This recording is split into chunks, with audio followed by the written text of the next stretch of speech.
দক্ষিণ অঞ্চলের মানুষ একটু নারকেলটা বেশি পছন্দ করে। হ্যাঁ, অবশ্যই। আমার তো অনেক পছন্দ নারকেলের। আর দেখতে পাচ্ছেন এগুলা কি? হ্যাঁ, দেখতে হলে অবশ্যই সম্পূর্ণ ভিডিওটা দেখতে হবে।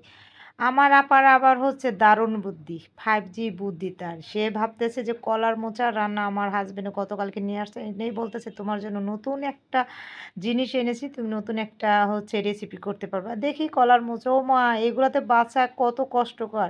এর জন্য বলেছি প্রতিটা ঘরে একটা করে ভাবি থাকার দরকার আছে। আর এই কলার মোচার রান্নাটা শিখেছিলাম বাড়ির কাছাকাছি ভাবি থাকে না? দেখতাম যে আগে না এই কলার মোচাগুলা তারা রান্না করে খেত। আমরা কখনোই খাইনি।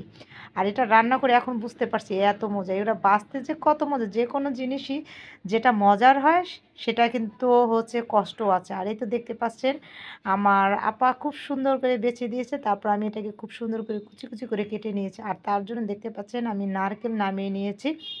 আর এই কলার মোচাটা নারকেল ছাড়া একটুও ভালো লাগে না। আর এটাকে আমি ১ম এ একটু সিদ্ধ করে নিব। তার জন্য তো খুব কসলায় ধুতে হবে। এর ভিতরে প্রচুর পরিমাণ হচ্ছে কষ থাকে। কালো ভাবটা দূর করে আমি এখন পরিমাণ মতো পানি দিয়ে একটু হলুদ আর লবণ দিয়ে সিদ্ধ করে নেবেন। অবশ্যই একটু ভালো করে সিদ্ধ করে নেবেন এর ভিতরে। আর হলুদটা আমি এর জন্যই দিয়েছি যাতে এর ভিতরে যে কষ ভাবটা সেটা চলে যায়। এই তো দেখতে পাচ্ছেন আমার এটা সিদ্ধ হয়ে গেছে। এখন আমি একটা ঝালিতে করে আমি সেঁকে নিব যাতে এর ভিতরে কোনো পানি ভাব না থাকে। আর এটা রান্না করার জন্য ওই যে আপনাদের বলেছিলাম না যে নারকেল, হ্যাঁ, আমার বাসায় সবসময় নারকেল কোরানো ফ্রিজে থাকে। কারণ আমি হচ্ছে নারকেলটা খুবই পছন্দ করি। যারা আমরা দক্ষিণ অঞ্চলে তারা অনেক বেশি পছন্দ করেন। হ্যাঁ, রান্না করার জন্য এদিকে আমি তেল দিয়ে দিলাম। তেলের উপর পাঁচফোড়ন। পাঁচফোড়নটা কে পছন্দ করেন বলুন তো? ভাজির ভিতরে কিন্তু পাঁচফোড়নটা সেই ঘ্রাণই একটা আলাদা। যখন আমি এখানে দিয়েছি ফ্লেভারটা এত সুন্দর আসছে। আমি এর ভিতরে দিয়ে দিলাম হচ্ছে রসুন কুচি, পেঁয়াজ কুচি আর কাঁচা মরিচ।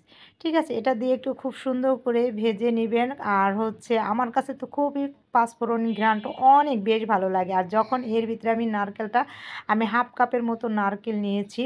এই নারকেলটা যখন ভাজবেন এটা আমি আপনাদের বিশ্বাস করাতে পারব না। আপনারা অবশ্যই একবার ট্রাই করে দেখবেন। এর ফ্লেভারটা যখন পাঁচফোড়ন আর নারকেল ভাজার ফ্লেভারটা এত সুন্দর মনে হচ্ছে আমার ঘর ছুঁয়ে গেছে। আর আমি কখন এই রেসিপিটা করে খাবো। এর ভিতরে একটু পরিমাণে তো লবণটা দিয়ে দিলাম।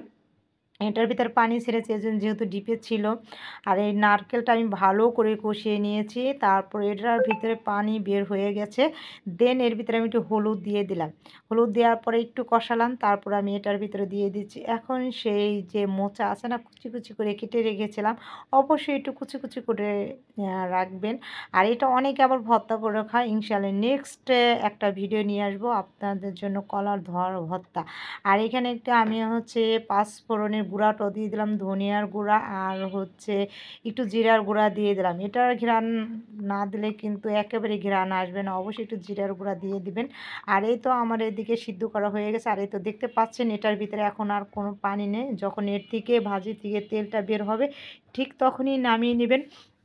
আর আমার তো আর সহ্য হচ্ছে না। আমার মতো যারা দক্ষিণ অঞ্চলের লোক আছেন বা বরিশালের মাদারীপুরের তারা কি এই ভাজিটা করে খেয়েছেন? কখনো নারকেল দিয়ে কলার মোচা? যারা খাননি অবশ্যই ভিডিওটা দেখে একবার হলেও ট্রাই করবেন। খুবই মজার একটা রেসিপি নারকেল দিয়ে কলার মোচা রান্না।